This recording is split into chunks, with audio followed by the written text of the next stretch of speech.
اس بار اس کے پاؤں میں کوئی کانٹا سا چبھا تھا، تکلیف بڑی تھی، بے ساختہ وہ کراہا، آہ انکل میرے پاؤں میں کچھ لگا ہے۔ اس کی بھیٹی ہوئی سی آواز میں درد کا احساس نمایاں تھا، مگر دوسری جانب اس کی پکار کا کوئی مطلق اثر نہیں لیا گیا۔ پہلی بار اس لڑکے کو کچھ برا ہو جانے کا احساس ہوا۔ وہ چہرہ جہاں کچھ دیر پہلے تک ایک سہارا پا کر خوف و ہراس کا غلبہ کچھ کم ہوا تھا، ایک بار پھر شدید سراسیمگی کا شکار ہوتا چلا گیا۔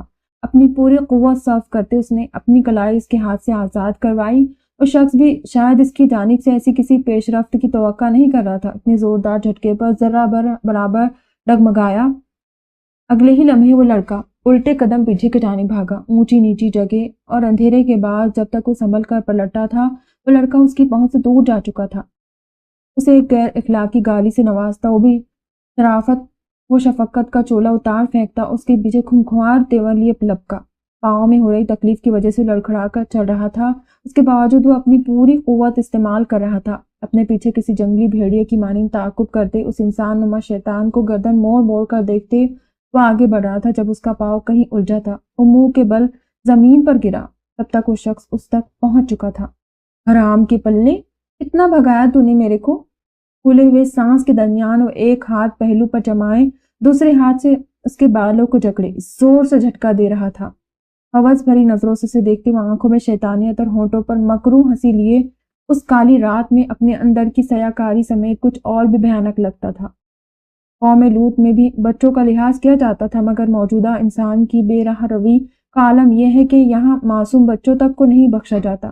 اس کی بے رحم گرفت میں چیخ رہا تھا، چلا رہا تھا۔ اس کے بھاری وجود کے نیچے دبے اس کے دبلے پتلے سے وجود کی سانسیں اکھڑنے لگی تھی۔ اس کی چیخ و پکار پر شخص نے بے طرح اس کی گردن دونوں ہاتھوں سے زور ڈالتے دبائی تھی، جس سے آنسو سے لبریز اس کی آنکھیں باہر جانب جیسے ابل پڑی تھی، اور شیطان ذرا دور کھڑا ابن آدم کی پستی پر مسرور ہو رہا تھا۔ اٹھتے سانس کے ساتھ اپنے بچاؤ کے لیے اس نے آگے پیچھے ہاتھ مارا، جب اس کا کانپتا ہاتھ کسی سخت شے سے ٹکرایا۔ ہاتھ روک کر ٹٹولا، وہ ایک درمیانے سائز کا پتھر تھا۔ بنا سوچے سمجھے اس نے وہ مضبوطی سے اپنے ہاتھ میں پکڑتے پوری شدت سے خود پر جھکے اس شخص کے سر پر دے مارا، اور جو اپنے مکروہ فعل میں مستو مسرور سا مگن تھا، اس اچانک ہوئے حملے پر چیخ کر پیچھے ہٹا تھا۔ اپنے سر کو دونوں ہاتھوں میں پکڑے وہ زمین پر درد سے دوہرا ہو رہا تھا۔ اس لڑکے نے ایک ہی ضرب پر بس نہیں کی تھی، وہ تیر کی تیزی سے اٹھ کر بیٹھا اور پھر پے در پہ کئی اور اس کے سر پر کیے تھے وار، یہاں تک کہ اسے سنبھلنے اور اپنے دفاع تک کرنے کا موقع نہیں ملا۔ پتہ نہیں اتنی قوت، اتنا غصہ اس کے اندر کہاں سے آ گیا تھا۔ کسی سانپ کی مانند اس نے اس شخص کا سر کچل ڈالا۔ پہلے تو وہ تکلیف سے کرہاتا رہا، پھر وہ بالکل خاموش ہو گیا۔ اس کا وجود ساکت ہو چکا تھا، مگر اس کا ہاتھ ابھی بھی نہیں رکا تھا۔ چہرے پر بنتی آنسوؤں کی لکیر کے ساتھ اس کا ہاتھ اب بھی مسلسل چل رہا تھا۔ خون کے کئی چھٹے اس کے چہرے اور کپڑوں پر پڑے تھے۔ اس کا ہاتھ خون سے لت پت ہو چکا تھا، یہاں تک کہ اس کا ہاتھ اور بازو مسلسل پورے قوت صرف کرنے کے باعث تکلیف محسوس کرنے لگے تھے۔ ہانپتے اس نے اپنا ہاتھ روکا، رک کر تھوڑی دیر سانسیں لی، پاس خشک پتوں پر پڑے موبائل کی ٹارچ کی روشنی سیدھی اس شخص کے چہرے پر پڑ رہی تھی، جس کا پورا چہرہ خون سے تر ہو چکا تھا۔ دور سے دیکھنے پر اس کا وجود بے جان معلوم ہوتا تھا۔ تمہارا باپ بھی ایک قاتل تھا، تم بھی ایک قاتل ہی بنو گے۔ وہ اس کے کان کے قریب چنگھاڑا تھا اور وہ دھاڑے مار مار کر رویا۔ کتنی دیر یوں ہی گزر گئی۔ وہ ایک بڑے خطرے سے خود کو محفوظ کر چکا تھا، اپنی بقا کی جنگ ابھی بھی وہ جیت چکا تھا۔ اب کوئی اور چیز اسے ہراساں نہیں کر پا رہی تھی، نہ ہی وہ تاریک رات، نہ اس جنگل کی پراسرار خاموشی، اور نہ ہی اپنے اکیلے ہونے کا احساس۔ زور زور سے روتے اس نے اپنے شرٹ کے ٹوٹے بٹن دیکھے۔ اپنا لباس ٹھیک کرتے وہ اٹھ کھڑا ہوا۔ اس کے ہاتھ میں وہ پتھر اب بھی پوری مضبوطی سے پکڑا ہوا تھا۔ اگلے کچھ لمحے میں وہ بے جان وجود وہاں اکیلا پڑا تھا۔ باہر کا اجالا پوری طرح پھیل چکا تھا۔ 10 منزلہ عمارت کے اس چھوٹے سے فلیٹ میں صبح کا آغاز ہوا چاہتا تھا۔ قدرے چھوٹے سائز کے اس اوپن کچن میں اتنی گنجائش بہرحال تھی کہ 3 لوگوں کی ضرورت پوری کر سکے۔ پراٹھے کی سائڈ الٹ کرتی وہ ساتھ میں دم آئی چائے پر بھی نگاہ رکھے ہوئے تھی۔ ہلکے بھورے رنگ کے بال جوڑے میں مقید گردن ڈھانپے ہوئے تھے، کندھوں پر برابر کیے دوپٹے اور قدرے ڈھیلے کھلے سے لباس میں بھی اس کی دراز کامد اور متناسب جسامت کا کسی حد تک اندازہ لگانا مشکل نہ تھا۔